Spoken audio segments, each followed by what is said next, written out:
Okay, and welcome to Ring at Canada Coaches Week, Coaching Association and Coaches Week, Coach New Brunswick Coaches Week, everyone's Coaches Week. Ring at Canada is so happy to have from the Coaching Association, Chris, Coaching Association of Canada, Gerard, as well as from Coach New Brunswick, Manon. And Manon, you have a piece here now, please. Bonjour tout le monde, merci d'être parmi nous au webinaire de ce soir de Ringuette Canada. Donc, juste pour vous donner quelques petits ajouts, c'est que la session aura lieu en anglais ce soir. Par contre, si vous aviez des questions ou des commentaires ou quoi que ce soit, vous voulez parler dans la langue de votre choix, veuillez le faire certainement à votre guise. Gérard ou moi, ce sera un plaisir de vous aider à vous parler en français si vous voulez. Donc, sans plus tarder, on est tellement excités de célébrer la semaine des entraîneurs avec vous, avec mes amis Gérard puis Chris de l'Association canadienne des entraîneurs, puis moi de Coach Amy. Donc. Thanks, Manon. And for those who may not been able to understand some of the words Manon used, basically she was just saying that if there are any questions in French or English, they can be asked this evening. French questions will be answered by Gerard or Manon. So this is the fifth coach webinar series that Ring at Canada is doing this fall. Again, we are posting all of these recordings on our coaching platform. We will also be sending out everyone a follow-up email probably tomorrow to see what you thought of the session, other suggestions for future sessions, and just in general feedback. If you are interested in professional development PD points, those are being entered into the locker by Ring at Canada. And right now, hopefully we'll have tonight's session in by the end of the week. So basically, it's kind of be open form a bit towards the end. There are structured presentations from the CAC jointly by Chris and Gerard. After each section, they may open up to questions to that section. Once the CAC is done, we're going to go to one of the provincial territorial partners, and today we have someone from the New Brunswick office. Manon's going to go through her section. I'm going to monitor the chat. So what we're going to do now is, Chris, I'm probably going to hand it off to you, my friend. And also, I'd just like to say we're very happy, Chris, to have you on board as our coaching consultant through the CAC. So I'd like to get that in the recording on record as well. So. Very kind of you, Kelswell. It's my pleasure to be here, and thanks for including me. If everybody doesn't mind bearing with me here, I'll quickly share screen, and we'll get this started in presentation mode. And I can't quite see the chat, but hopefully if we can get some thumbs up or good reactions. We're all good. Thanks, Chris. Everything looks good. All right. Well, I will pass it over to my colleague Gerard, who will lead us off here, and I'll pick it back up in between. Okay, great. Hi, everybody. Nice to be here. And Kelsey, good thing you put that in the recording. We're going to have our performance reviews soon, so it'll be good for Chris. Yeah, let's keep those coming. Yeah.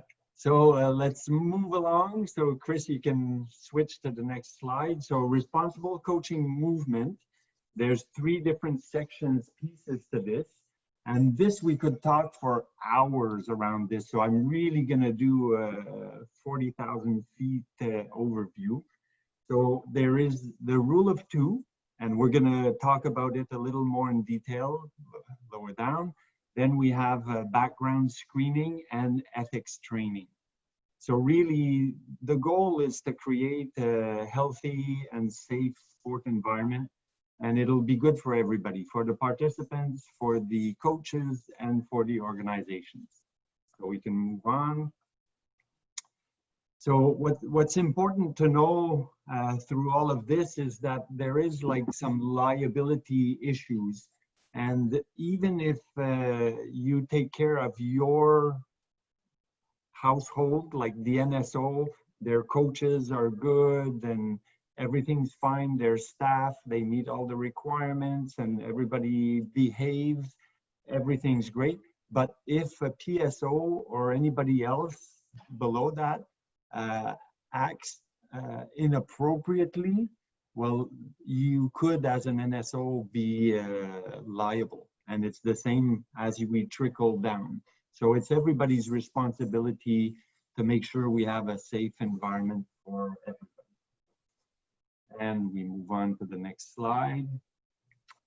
So regardless of where you are, like in the beginning, organizations were saying, well, we can't do this right away. We can't have everybody do a background check and do the ethics training and you know, all these pieces, but you don't have to. What's important is once an organization signs on, and we have over 700 that have signed on already, is you're starting the process. So you can, for example, be where that arrow is situated and just doing an audit of your organization to decide, okay, what do we need to do? And as you go, it could be a 2-year, 3-year plan of how you want to roll things out. So it's not like you have to have all the pieces to be enrolled in the responsible coaching movement. Okay, next slide. We have a ton of information on our website. So if you go to coach.ca, we have different tools, different templates. So it's all there for you to use in English and in French. So you can go through that and see what you would need and where you can use those templates to do the audit or so. Okay, next slide. So the different pieces, so we have the background screening.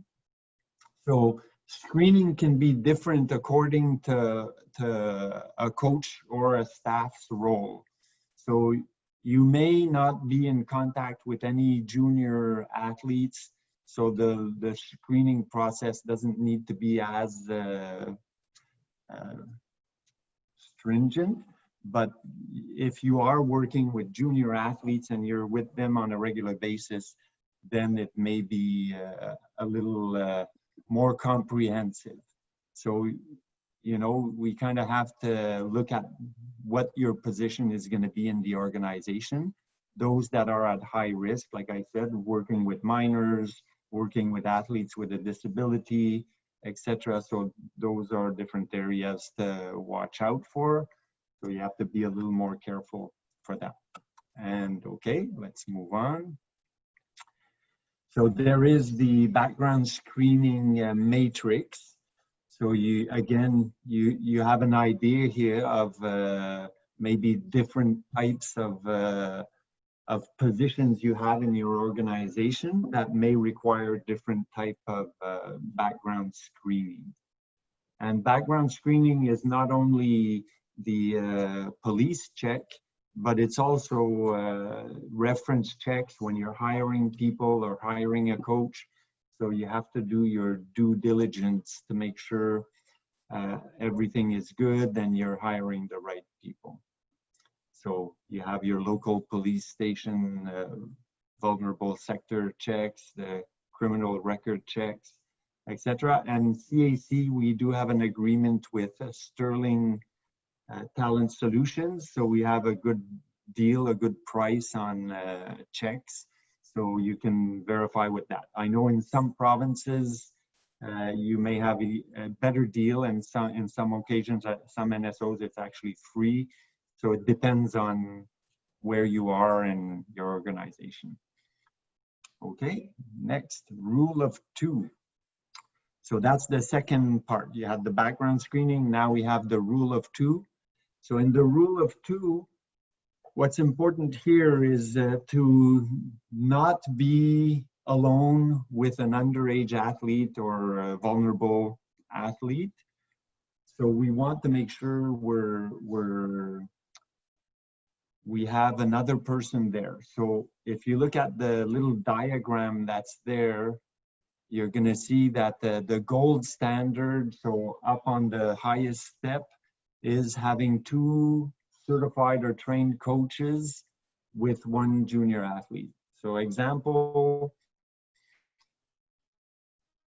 back in the day, a long time ago, I brought junior national teams to Pan Am Championships, and I'm pretty sure I might have been in a junior athlete's room, or they would come to my room to ask a question or something. Back in the day, we didn't worry so much about that, and I'm an ethical coach. But if we continue to let that happen, then those not so ethical coaches can take advantage of that situation. So it is to protect the athlete, but it's also to protect the coach, and it's to protect the organization. Because an athlete, for example, that's not selected on a team, maybe they won't be happy, they could accuse you of something, but having that other person there kind of protects you. So the next step down is having two people there. So maybe it's not another coach, but maybe you're going to have a parent that's going to be there instead. And a bit lower down, you have the coach with more than one athlete. Not ideal, but still it's better than nothing. But definitely we can't do like back in the day and just have one athlete, one coach. Like we used to not wear seat belts. I would sit in the back window of the car, but we know better now, and everybody needs to wear the belt so that everybody's safe. So it's kind of like the same situation here. So there are situations, what's really important to know is that in the rule of two, what we want is to have some transparency. So if you are going to meet with a young athlete, if you're in an office with a window door and everybody can see, you're okay. It's not a problem. Or maybe you're going to have your meeting on one side of the gym and the people are on the other side. They see, so it's not a problem. When I did this presentation with skiing, downhill skiing, like they were saying, well, what do we do in the chairlift? Well, if you're in the chairlift, you're in front of everybody, it's not a problem. And what's important here is that your organization have to decide what your rules are going to be, because every sport has a different reality. In canoe kayak, you know, a coach may be next to a boat and going there, and you are going to be alone with the athlete. But how can you make sure the parents, your employer knows where you are and with who you are, etc. So all things to think about. Okay, we can move on to the next. So we have good practices. I'm just gonna go quickly because I know we have a lot to cover off, but you want to avoid not only being with an athlete that's in a vulnerable position, but also communicating on social media. So watch out. What you could do is have a WhatsApp, but for the team, and when you communicate anything, it goes to everybody. So that's all part of it too. Same thing with Facebook, any social media, although the kids are not on Facebook these days. So no problem. Okay, let's go on to the next. And like I said, there's the virtual setting is the same thing. So we still have to be careful about that. There is all a notion of a coach grooming an athlete, so it can be done online as well as in person. And let's move forward. Then the third piece is that ethical training piece, and there's different types of ethical training you can do. In the NCCP, we have Make Ethical Decisions, we have Empower Plus, we have the Safe Sport Training, which is free, and there's a Respect Group, Commit to Kids, and there might be some NSO relevant programs also. And we do have endorsed like hotlines and to be able to report unethical behavior. And then we have other checklists on responsible coaching. You have all the information on the website. You have the information for parents, you have the information for coaches, for organizations, etc. And last, we have the help phone numbers you could access. So any situation comes up, there's a third-party phone line they can call to report anything. And I think that covers my piece. So if there are any questions, you can go ahead. Yeah, perfect. Thanks, Gerard. And Kelsey, I'll defer to you managing the chat. If there are any burning questions there, you can let me know. And if not, I'll continue on with where we are. Yeah, Chris, just looking through, I think we're, I guess one question came in advance. Are there guidelines or webinars that can help guide a coaching staff on topics where and when it is okay for the staff to meet with a player, and when the coaches should invite a guardian into the discussion? Okay, so I think if we look at what we have at CAC is kind of general guidelines, and we don't necessarily talk about the parents per se, but is having those two people, two adults. So in an ideal world, you're at Canada Games, you would want to have like maybe a male, female coach meeting with that underage athlete. But let's say you're in another situation and you don't have that other coach, you can ask a parent to come in. So they're not necessarily playing a role as the parent of the athlete. And I think that would be something that your organization can decide what your rules are going to be, if there are some situations where you would want to bring in the parents or not. But us, we don't really require that you bring in parents. There might be, I don't know of any, but there might be some best practices in some situations, and maybe Chris can keep an eye out on that. And if there are some, he can bring it to your organization. But the first discussion is in your organizations to decide how are you going to apply these rules, and you can go in more detail. Okay, thank you. And the other one was also kind of in that relation. When do you involve an athlete's parent, learn to train, or train to train stage? But again, I'm taking, Gerard, from your response. It depends on the situation, depends on your local or your organizational needs, or how they implement the plan that you've developed through the CAC. So I think that's just a bit of a duplication. So that's all I have so far. If you want to go to the next topic, thanks so much for that. Perfect. All right. Well, I will pick it up from a topic that is very timely right now. So talking about National Coaches Week. So I'm sure as many of you know, we are smack in the middle of National Coaches Week right now. And I'll just do a quick review of some of the opportunities that are available. And obviously it's an important week for us at the CAC, and it is throughout the partnership. And I made a comment earlier amongst our little group here. Manon is rocking her National Coaches Week equipment there. Manon's got one of the great hoodies, and I've got my National Coaches Week tumbler over here. So it's one of the things that we like to show off with every once in a while at CAC. So this is just a little snippet of all the things that are available. So on our website, which I will hopefully take you through in a moment, but on our website, we offer a bunch of our e-learning courses that are actually free this week. So you can see the titles of some of those there: Coach Initiation in Sport, Making Headway in Sport, Coaching Athletes with a Disability, Emergency Action Plan, and of course our Safe Sport Training. So a lot of those modules are going to be relatively important in your various coaching pathways.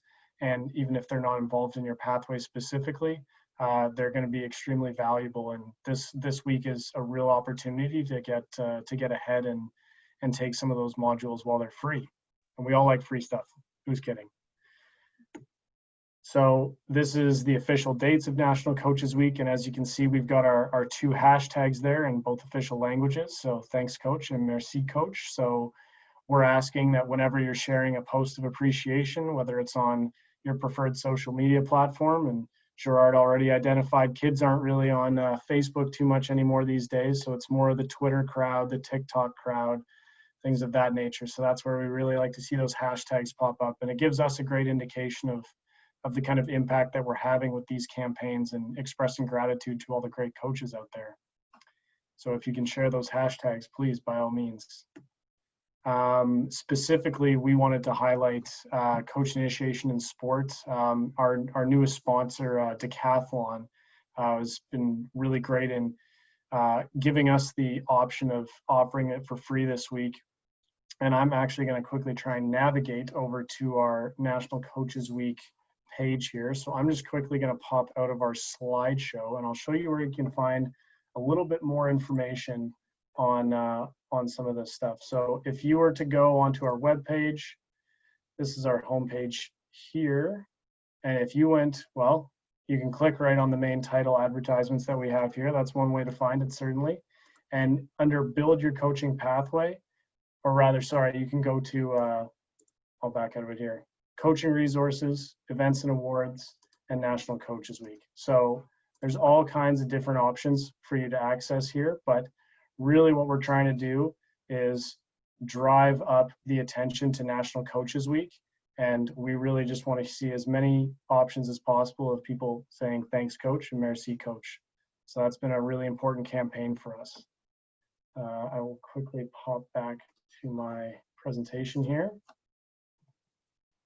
Fly through some slides.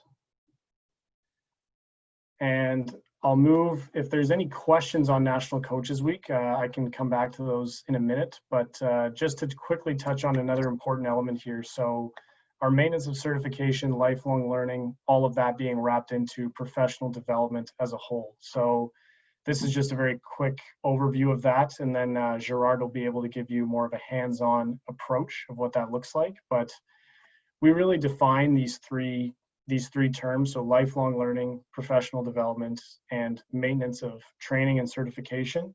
You'll often see MOC, maintenance of certification, as a key phrase that comes up, and you'll see that certainly attached to your coaching certifications, but we divide them along these lines that you see on the slide here. So lifelong learning is the philosophy, PD is the process to facilitate that learning, and then maintenance of certification is the policy that applies within CAC. So that's really the way that it fits, especially within the partnership. So you can see here some of the more specific definitions and elements at play. I think, Gerard, if you're up for it, I'll pass over the screen sharing to you, and I think it'd be great if you could walk through just an example in the locker of how to engage with those professional development pieces. Okay, sounds good. Perfect. If you stop sharing, I will start sharing. Good. Here. Okay, so when you go to your locker, you're going to see all the different pieces here, professional coaching, etc. You go to certification. And one thing to remember is that maintenance of certification, the PD points you're accumulating, you're maintaining a status of a certified coach. So if you're not certified in any context, you have nothing to maintain. So you're not going to be. Gerard, and for Ringette's one of the few sports that also have trained coaches who require PD. I know probably most of the sports you have are only certified, but I think there's 5 sports which have trained coaches certified, so Ringette would be one of them. So you're one of the special sports. Yes, thanks. That's good. Okay, so when you go to maintenance here, you're going to see your points, how many points you have. So if I have a status here, I need 20 points during the cycle to requalify, to maintain my certification. And it's pretty easy to maintain your certification. I have like about 600 points here. So when you're doing this, you can also go to the self-report piece. And here you can record your active coaching. So every year that you coach, you accumulate 1 point. So in 5 years, is it a 5-year cycle for Ringette?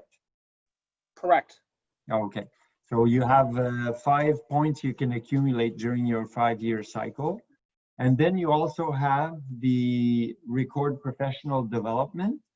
So there's 3 points of self-declared. So for a cycle of training of 5 years, you can declare anything you want. So you say, I went and did this seminar on ringette, and it could be something completely different.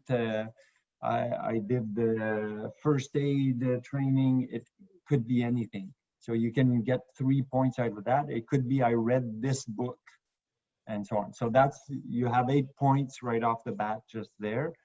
And then, can I add something just for the people who are watching this recording? Just to confirm, all individuals who are on this webinar live, Ringette Canada will go in and enter your PD point for the 1 point for the 1 hour webinar that we're having today. Anyone who's watching this recording at a later date, they can go into this location exactly where Gerard is under the coach self-report, and they can click where his cursor is, his hand is, record professional development. And this is where they can go in and self-declare that they've watched the Ringette Canada webinar on this topic, on this webinar series, and that this is where they can record that 1 PD point for themselves. Thanks, Gerard. Yeah, and so speaking of that, so the 1 point, if you have a webinar or something that's under 1 hour, it's 1 point. If it's 2 hours or less, it's 2 points. And over 3 hours is 3 points. The maximum we can get for an activity is 3 points. And you're going to see activities come up from, it could be Coaching New Brunswick, it could be your PTSO. In my sport, we have a summit every year, and at national championships, there's learning activities. So that can all be part of professional development. And often those are entered automatically from the host organization.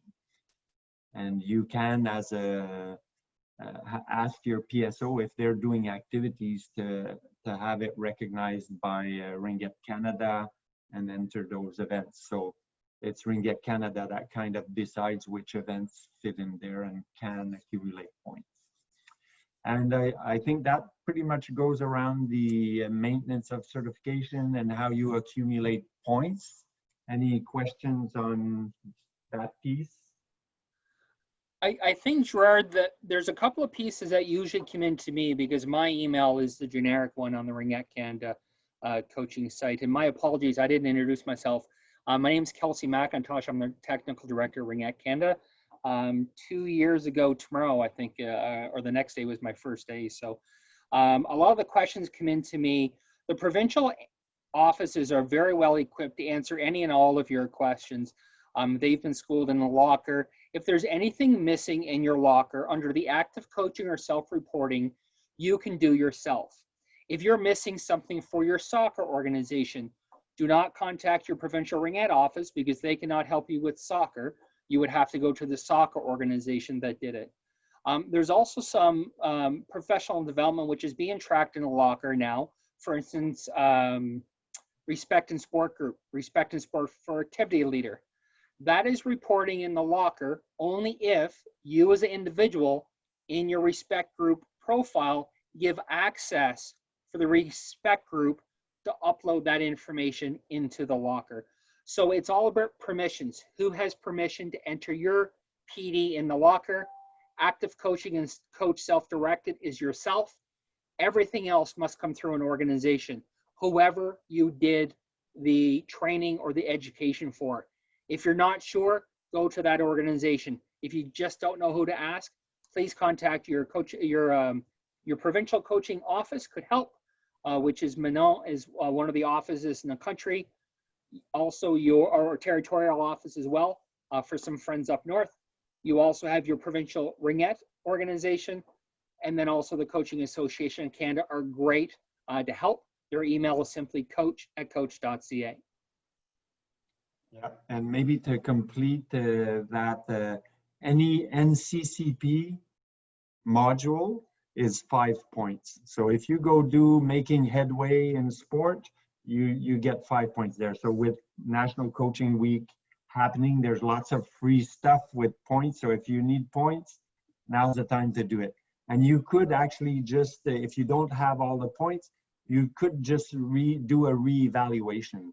And as soon as you evaluate, you're automatically renewed. Gerard, could you go back to your maintenance page for a minute, please?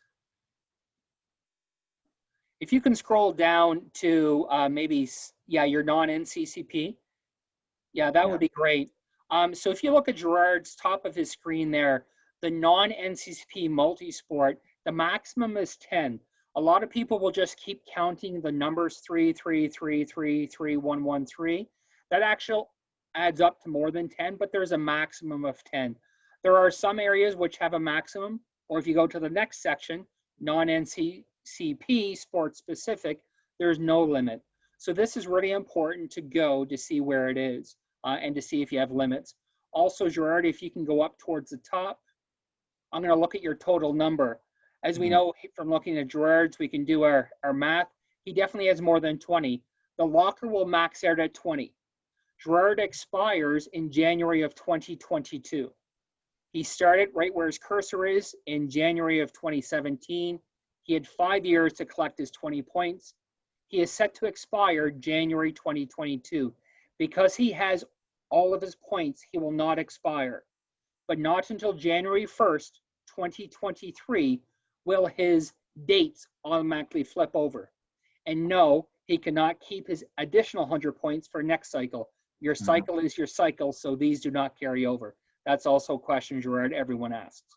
Yep, for sure.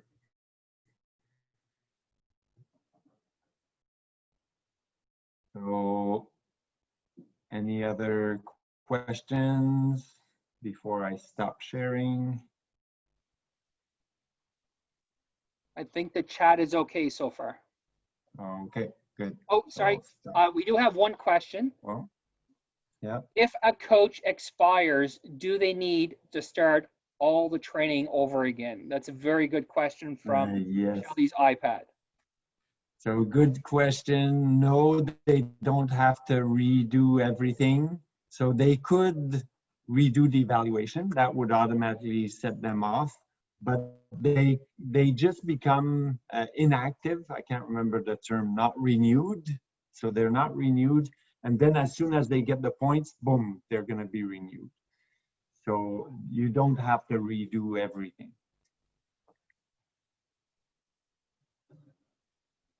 Thanks, Gerard. Okay, voila.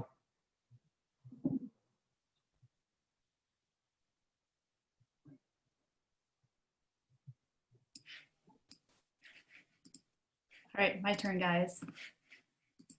So, hi guys. So, Manon Ouellette here. So, those who probably don't know me, I'm the executive director at Coach New Brunswick. So, what Coach NB is in our little province of New Brunswick is we're a New Brunswick Coaching Association. So, like me, there is 13 of us across Canada. So if you notice at the bottom of my screen, there's a bunch of really cool fancy logos next to the whistle. And those are all my friends and counterparts across Canada. So we all technically do the same thing. We are on conference calls once a month to make sure that we catch up. We're able to be consistent in our delivery. So one thing is super important to indicate is that we are the provincial and territorial support for the NCCP and coach development. So some people call us the PTCR, so provincial and territorial coaching rep, or those coaching people, that too. So from those pieces, we are the unique ones that deliver the multi-sport component of the NCCP. So the best way that I can explain it is if you go back to the slide that Gerard presented in regards of the locker maintenance of certification, there was non-NCCP, multi-sport in bracket. That's really where we fit in that piece in regards of when we deliver PD or multi-sport component. So I'm just going to give you some quick highlights of things that we do together. One thing is that we are all unique because we are not all coaching associations. Some of them are government representative that actually are the ones that provide direct funding to your PTSO. And of course, that doesn't mean that they don't do any less than we do, to be honest with you. We all work together hand in hand. So within that piece, I think not only are we the provincial delivery component of the multi-sport the NCCP multisport, all modules. That's our jam. That's what we do all the time. But we all play a vital role in trying to find innovative ways to build on a coach's toolbox. So for us, when you think about we provide leadership development and support to our NCCP delivery and our PT. Sometimes if we're non-government, we're the government advocate to make sure that like when funding cuts happen, don't cut funding in coach education. That's kind of like some of our responsibilities we do. If they're government, well, then they try to protect that too. Or they can be more accountable of this is what's happening and this is what I want the money for certain specific projects. So one thing that we do is that not only do we deliver NCCP in multi-sport component, but we do a lot of like different professional development that are offering for the coach. And of course, during Coaches Week, not only do we support the coach and recognize them, but we do it like pretty much all year round. So the big picture for us is like, of course, we promote and deliver the NCCP in the multi-sport, but we really work hand in hand with our PTSO. So your friendly PSO, PTSO, usually we work with them to find out certain things if there's like something really exciting going on, there's a new grant that's coming out, and how can we help them get the best ideas or the best thought writing that. For us in New Brunswick, I'll show you when we get to the big grid, we don't offer grants to coaches, but through our government agency, there's a bunch of different really cool innovative grants they can get. But usually the PSO will call us, or we are the other line against the other end of the phone, just like Coach and Partner Services is a CCC, where a coach will call us, it's not in my locker, help me with my locker, help me manage my locker, how many PD points do I need, what's missing, I forgot my password, what's my password, can you change my email address? Like, I can't tell you how many emails that we get all the time. And one thing that people sometimes forget is that we as PTCR people or coach reps, we work in coach education like 8 hours a day. And it's not just one sport, it's all of the sports. So one minute I'll get an email from a soccer coach, I'll get a phone call from a ringette coach, I'll get something from a hockey coach. So for us, it's like really about how can we help the coach get the big picture, or actually in coach education or identifying their pathway. So multi-sport is really a piece of pie in the whole spectrum of coach education. So that's the base way that we say it. And I think what's really unique as well is we are all coaches ourselves. So for me, I coach figure skating. And the fact that we are coaches, we're on the ice, or we're in the field, we all kind of have an idea of what we could connect with coaches, like what's missing, what's going on, how can we help? I can't tell you any time that I can't even go to a swim meet without not talking to a swim coach about, hey, I need MED. Can you hook me up? When's the next MED? So, and sometimes I'm like, oh, okay, hold on. I'm not here at Manoa Coach MP. I'm here as mom. So, but I think that's the unique thing about our jobs, right? Because we just want to help. And of course, being Little New Brunswick, that's kind of what we do too as well. So from that, the other pieces, like we offer like coach development training, there's PD, professional development. Like for us, like we have so much fun with the PD, it's not funny. So when the unfortunate pandemic hit, we moved all of our multi-sport component online. Pretty much all of the PTCRs have an online delivery mechanism or availability. So a coach, what the beauty is right now is a coach from New Brunswick, if they don't like what New Brunswick has to offer, they can just go and check out what's Nova Scotia, what's happening in Alberta, and then we just kind of work together in instances to make sure that that works. So for us in being sorry, Kelsey. No, I was just gonna say, like when you say don't like, as far as like the schedule, I'm not available on a Tuesday to take making athletic decisions because that's required for a ringette coach. I can't do a Tuesday in New Brunswick, but maybe I can jump on another call. Absolutely. So the perfect example is we had it on Monday, yesterday, and we had 7 coaches that did make ethical decisions, but there's 3 coaches that didn't work with their schedule. So I connected with them and I looked at the locker and guided them through to jump on to Nova Scotia. There was actually an opportunity in Ontario that worked perfect for them. So I think with our virtual multi-sport environment that we're living in right now, that's one thing that we're seeing. And for us being a bilingual province in New Brunswick, sometimes we partner a lot, actually not sometimes, we partner with Sport Québec in order for the delivery of, for example, if I don't have, my facilitator is not available to deliver make ethical decisions in French, then I look to my neighbor and sometimes he delivers it for the coaches in New Brunswick, or I would just kind of like share the link of the hosting of Quebec. Now, keep in mind that you'll notice that we all have different business models. And that's one thing that's super important to note is that unfortunately, Atlantic Canada, we try to be super similar, but across Canada, we can't charge the same thing because depending on subsidies from government, different level business models, sometimes we don't make the rules in regards of the fee structure. We try to make it as minimal as possible as we can, or sometimes as a cost recovery basis.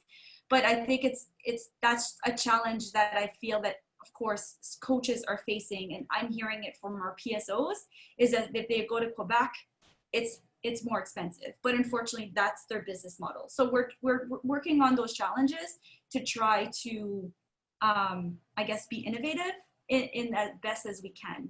And Manon, if someone wants to take a clinic in another province, they still should go through their provincial or territorial coaching office, because again, they need to align and you would need to help set that up, because there are some provinces, for instance, I think of one on the farthest east of the country, Newfoundland, where we do not have a provincial ringette association there, but I know coaches at Comp Dev in Newfoundland, I believe those are fully subsidized to take Comp Dev modules, but though only those clinics are able to be attended by Newfoundland coaches.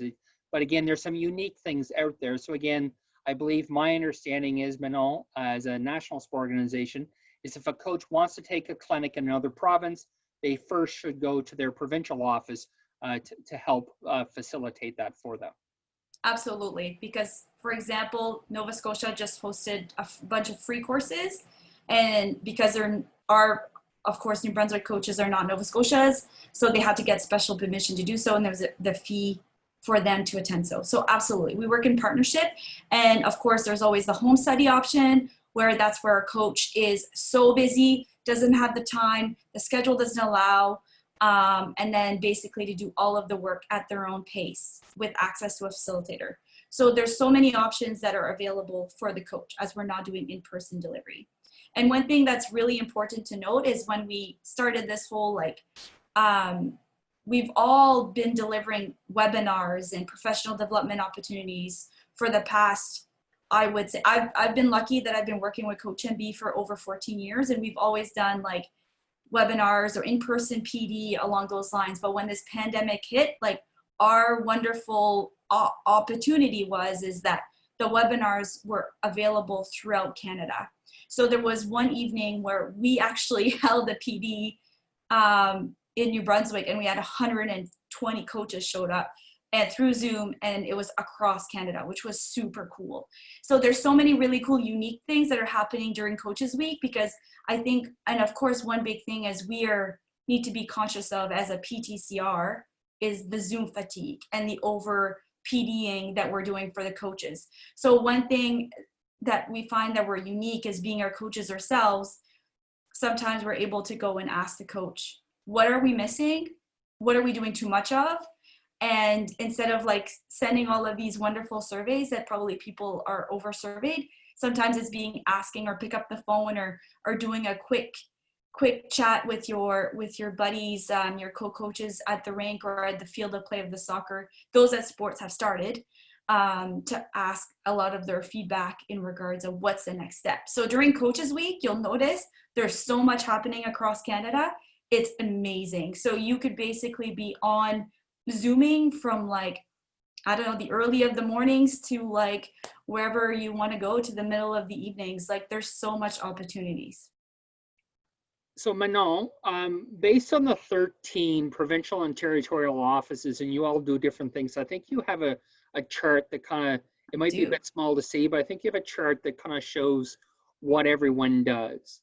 Absolutely. Thanks, Kelsey. So this chart really kind of like exemplifies everything we do across Canada. So this slide will indicate to you basically like that we all do the same thing. So for us, what we all do in common is multi-sport delivery, include online. The Aboriginal coaching module, we all have a partnership within. So either for us, like at New Brunswick, we're the delivery agent of the Aboriginal coaching module. However, in another province like Ontario, they work in partnership with their provincial territory Aboriginal sport body.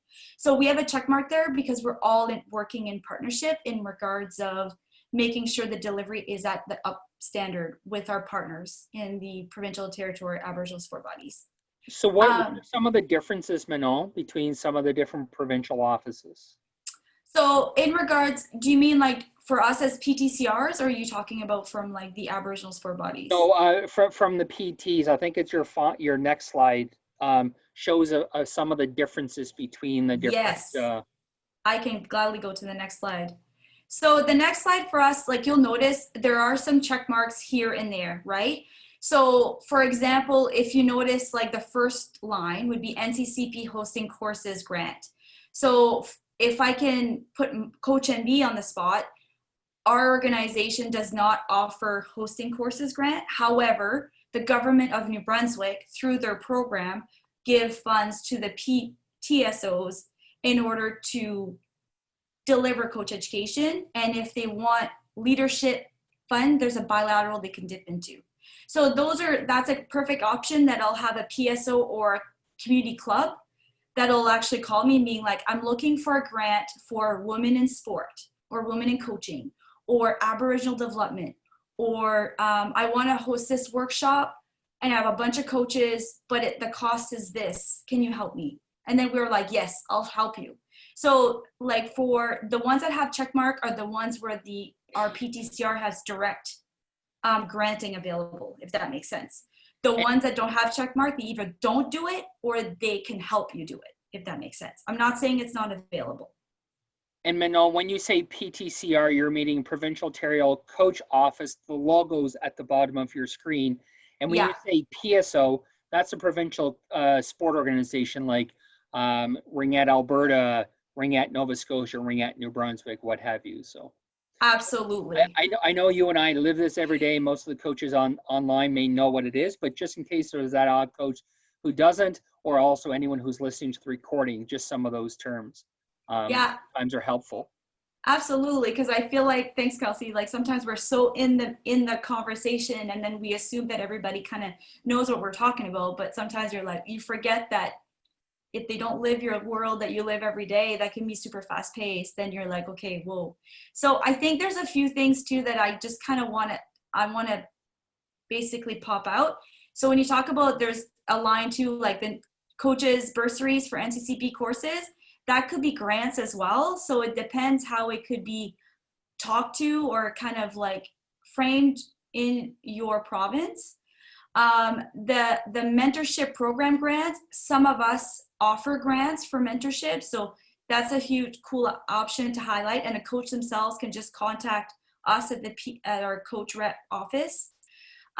So I think there's like there's some few similarities, but one thing that you'll notice that like the scholarship program, which is probably universities or high school students, and the technology training for Dartfish and Kinovia, those are not all provinces share that same thought. But of course, keep in mind that PT office or PTCR office may do other things as well that have options in order to be able to do that, to have that really cool partnership, like Manitoba, because they work so close with their National Sport Institute, and they have them so close to their office. So that's an opportunity. So my big recommendation is that connect with your PTCR, your coaching representative office, get to know them. We're only an email away, phone call away. All of our website, it's super easy. You just Google Sport Quebec, Google Coach NB. But in the chat, what I kind of wanted to do was to actually, I'm not sure if I can because my screen is sharing, but I wanted to put in the in the chat the link to all of the PTCR representative. So once I stop sharing, I'll gladly put it in the chat. So that's basically like my email's there, my colleague in Nova Scotia's email's there. So of course we're probably super busy this week because it's Coaches Week and we're all over the place, and especially in Atlantic Canada, where right now as we speak there's an Atlantic Virtual Coaches Conference. So, and then we're hosting something on Sunday. And of course, all my colleagues across Canada have something happening almost every day too. So I think that's where we're like, if you send us an email, we all love you. Don't worry. We're not like ignoring you or ghosting you. We will gladly return to your email ASAP and hopefully help you as much as we can. Thanks, Manon. And I'm going to open some of this up to Manon, Chris, or Gerard. I've been, a couple of people have sent me some private chats just asking some questions. So I'm just going to kind of open them up here to a few. A couple of people, Manon, were asking if they might be able to get a copy of some of the slides, especially the last two that you have. I think that might be something that is shareable.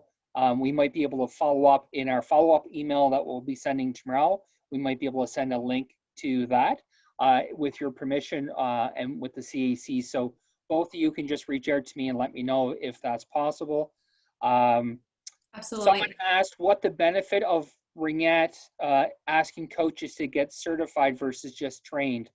I'm actually very happy to say that Ringette Canada is ranked as one of the highest sports of, I think, the 66 sports in the partnership, to have coaches go from trained to certified. It has one of the higher standards, which is great to see. There's also some benefits through some grants that we will receive to do more things like this coach webinar series, to update our content.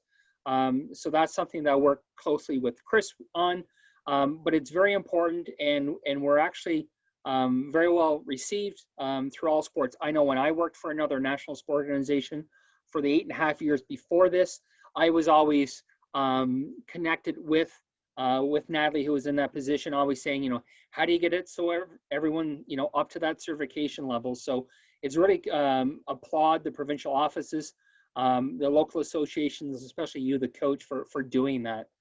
And I think it's really cool for a peace of mind for a parent too, and to know that they're especially when we're talking about safe sports, safe era, and knowing that their coach is certified.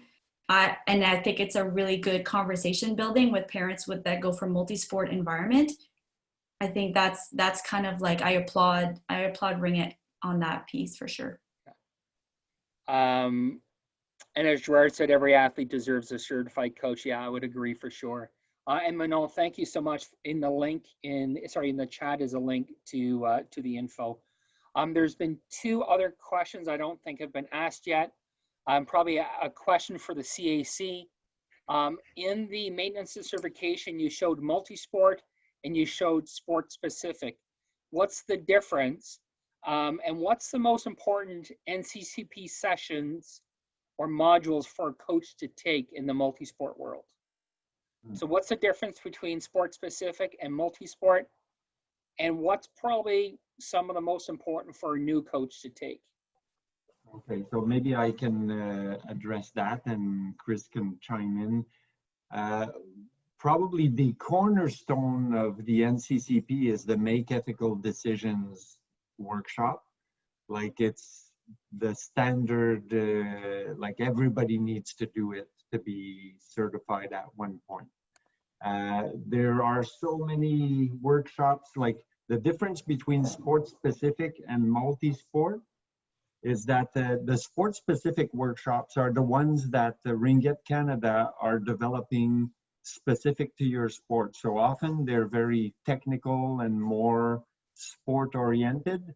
The multi-sport are sports that, not sports, but multi-sport modules are the modules that the PTCRs deliver.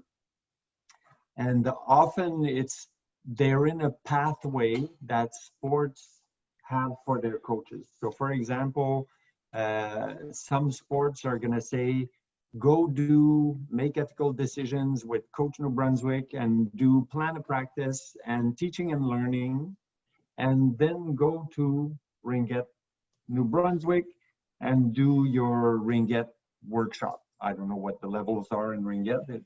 Every sport has different contexts, but you have those multi-sports that are part of the certification and training pathway, and then you have those sport-specific pieces. So I don't know, Ringette, maybe Kelsey, you can talk about what's integrated and what's not integrated. Yeah, for sure. Thanks, Gerard. The coach initiation sport is a module that all new coaches in all sports, including Ringette, need to take. That is a multi-sport module done in the locker at coach.ca. You can do that at your own time. There's a small fee, but Chris, not this week. It's free this week. So hint, hint, you can get it done. I think otherwise it may be $15 if my memory is correct. So again, the coach initiation sport is a module. Also, the making ethical decisions, or what some people call MED, that too is a module that all Ringette coaches or who are new need to take. Manon, probably a question for you. Why is multi-sport important to a coach? Unfortunately, for time, you don't have 3 hours. We have about 90 seconds on this one. But could you just explain from a multi-sport standpoint, because you're a multi-sport organization, you serve as all sports, why is it really important for a coach and for athletes? Absolutely. Good question. Wish I had more time, but sure. Quick, and I'll be super quick. So for me, the big highlight for a multi-sport session for a coach to take in is you don't only get to hang out with your Ringette coaches, you get to hang out with all of a variety of coaches. So the dialogue and the conversation could be super rich, where you come out of that conversation and think, oh, there's so many best practices that are shared, that this soccer coach had this really cool thought process. And we've actually seen a lot of collaboration between sports, where some sport will kind of share, this is my challenge in this situation, and another coach would chime in and said, I've tried this and it works for me. And some of those connections actually further on to some future collaboration. So I think it's more about the multi-sport conversation and having the diversity of the room and having a rich chat about coach education, coaching, and coaching on that topic, whether it's teaching and learning, planning a practice, especially when you're talking about making ethical decisions. There's so many unique things that are so crucial to today's society as well. In our safe sport era, in our ethical era, all of the things, it's so important to have that multi-sport approach, rich conversation. Thanks, Manon. And I have to agree, I did my Comp Dev multi-sport modules, all 6 of them back in 2008 in Sackville, New Brunswick, in your province, as a pilot. Needed those for Canada Games. And that was probably one of the best coaching experiences I had in a multi-sport environment, because at the Comp Dev level, those coaches are wanting to coach national teams, provincial teams, Canada Games. And you really got that understanding of what it's like in another sport, what they're going through. But probably just as important is, never thought of that. That's a different approach. We don't do that in our sport. I'm going to try that, and probably, it may work for me. So I thought that was very important. So just like we feel that athletes should do multi-sport, also benefits of coaches to get into that multi-sport atmosphere is good and beneficial to you as a coach. And as a result, hopefully beneficial to your athletes. Whether it's table tennis, whether it's ringette, whether it's soccer, no matter what it is, it's a good multi-sport side to have as an athlete and as a coach. And looking at my cell phone for some people who may be texting, I don't see any other questions in the chat. I just want to thank Manon, Chris, and Gerard on behalf of Ringette Canada. The coaches which are on this evening. We actually have another webinar going on this evening as well. That's taken some coaches. But I also know there's going to be probably a lot of coaches who are going to watch this recording. On behalf of Ringette Canada, thank you so much. Happy Coaches Week. You're doing a great job. You're doing a great job to support us as coaches, and we really appreciate it. So a couple of public service announcements, PSAs. We'll be releasing tomorrow, next week's coach webinar series, next Wednesday with Cause Canadian Women in sport. So we'll be going with that. We'll be having another session on October the 6th. That one will be, I believe, a French only webinar. We'll be having that communication probably going out the end of this week, early next week. We had 175 coaches last week for a goalie session. We've had 30 on and off here tonight. And next week, who knows what we'll have. But I just want to say thank you. I know there's some coaches sending in some chats. What I'm going to ask Manon, Chris, and Gerard, if you can put the email address for your organization if anyone has any questions. Chris, it might just be the generic one. You can put yourself in there, but maybe it's just generic one for the help desk, the customer service at the CAC. So I think that would be a nice way to do it. So coaches, you'll be receiving probably within the next 24 hours a follow-up email to this, asking you to fill out the survey, asking for your feedback. At any point in time, you can reach out to myself at Ring at Canada or also your provincial office. I know it's late in New Brunswick and you have a hurricane coming down on you, Manon, so I'll let you go. I know you have an early meeting in the morning, but thanks so much. And coaches, thank you so much for everything, and I hope you enjoyed this evening, and I look forward to catching up to you another time. Thanks again, guys. Thank you. Bye, everybody. Thanks, everyone. Thanks, Kelsey. Merci. Thank you.